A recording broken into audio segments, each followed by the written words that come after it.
അൻവറുമായി കൂടിക്കാഴ്ച നടത്തിയ രാഹുൽ മാങ്കൂട്ടത്തിലിനെ തള്ളി കോൺഗ്രസ് നേതാവ് രമേശ് ചെന്നിത്തല രംഗത്ത് വന്നിരിക്കുകയാണ്.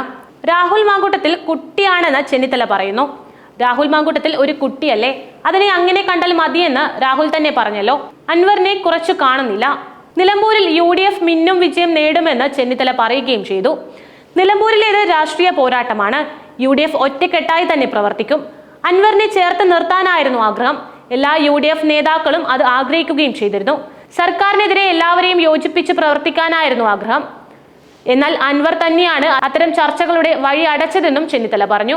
ഇനി ചർച്ചയുണ്ടാവില്ല, മത്സരത്തിൽ ഉറച്ചു നിൽക്കണമോ എന്ന് അൻവർ തീരുമാനിക്കട്ടെ എന്നുമായിരുന്നു അദ്ദേഹം പറഞ്ഞത്. കോൺഗ്രസിൽ ഭിന്നതയുണ്ടാക്കാൻ അൻവറിനാകില്ലെന്നും ചെന്നിത്തല വ്യക്തമാക്കി. UDF പലതവണ അൻവറുമായി ചർച്ച നടത്തിയിരുന്നുവെന്ന് ചെന്നിത്തല പറയുന്നുണ്ട്. ചർച്ചയിൽ ആര്യാടൻ ഷൗക്കത്തിനെ പിന്തുണയ്ക്കാൻ ഒരു ഘട്ടത്തിലും അൻവർ തയ്യാറായില്ല. അൻവറുമായി ഒരു ചർച്ചയും വേണ്ടെന്ന് UDF ഏകകണ്ഠമായി തീരുമാനിക്കുകയായിരുന്നു പിന്നീട്.